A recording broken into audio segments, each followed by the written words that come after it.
Bismillahirrahmanirrahim. Assalamu alaikum dear students. I am Ma'am Shazia Kausar from Kingway Group of School. I hope you will be fine. जी बेटा, आज हम Urdu book से सीखेंगे। Class play group की book मेरे पास इस वक्त मौजूद है। उर्दू की बुक का हमारा आज लेक्चर नंबर 10 है। सो बेटा, open your book and see the page number 28। Page number 28। Page number 28 पे टॉपिक है हरफ खे का तारुफ। हरफ खे का तारुफ।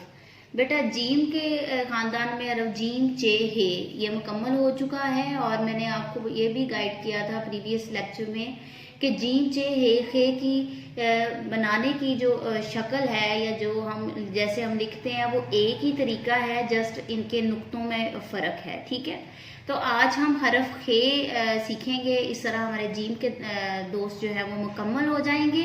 तो आइए पढ़िए, देखते हैं, पढ़िए और नुक्तों पर पेंसिल फेरिए। ठीक है, इसके मकासद ये हैं। तो सबसे पहले हम हरफ खे को पढ़ते हैं और हरफ खे से बनने वाले अल्फाज पढ़ते हैं। तस्वीर आपको नज़र आ रही होंगी स्क्रीन पर। तो उसके बाद हम इसको लिखना सीखेंगे। खे के ऊपर एक नुक्ता, खे कहता है ख। खे के ऊपर एक नुक्ता, खे कहता है ख। खे ख खत, खे ख खत, खे ख खरबूजा, खे ख ख्वाब, खे ख खेमा। दोबारा देखिएगा।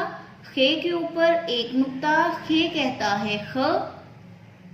खे ख खत, खे ख खरबूजा, खे ख ख्वाब, खे ख खेमा। ठीक है बेटा, अब हम सीखते हैं हरफ खे को लिखने का तरीका। तो बेटा, आपको एरो नज़र आ रहा है, आपने इस एरो को फॉलो करते हुए लेफ्ट से राइट साइड पे आना है और नीचे से आपने इसको ऐसे कर्व शेप में देना है, जैसे कि मून की शेप होती है, चांद की शक्ल जिस तरह बनी होती है उस तरह आपने इसको लिखना है।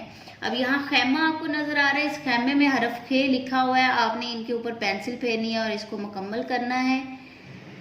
खे के ऊपर एक नुक्ता, खे कहता है ख। ठीक है बेटा, इसी तरह आप इसकी ये मशक करेंगे। और इसके अलावा जनरल नॉलेज है, इस्लामियात है, नाजरा है, ये हमारा मुकम्मल हो चुका है। आपको जो सिलेबस दिया गया है इसी को बार बार आप रिपीट करें और हरफ खे को बुक पर भी लिखें और फर्दर प्रैक्टिस सादा रजिस्टर पर भी करें। आज के लिए बेटा इतना ही। अपना बहुत सारा ख्याल रखिएगा। मैम शाज़े को इजाज़त दें। अल्लाह हाफिज़, गुड बाय।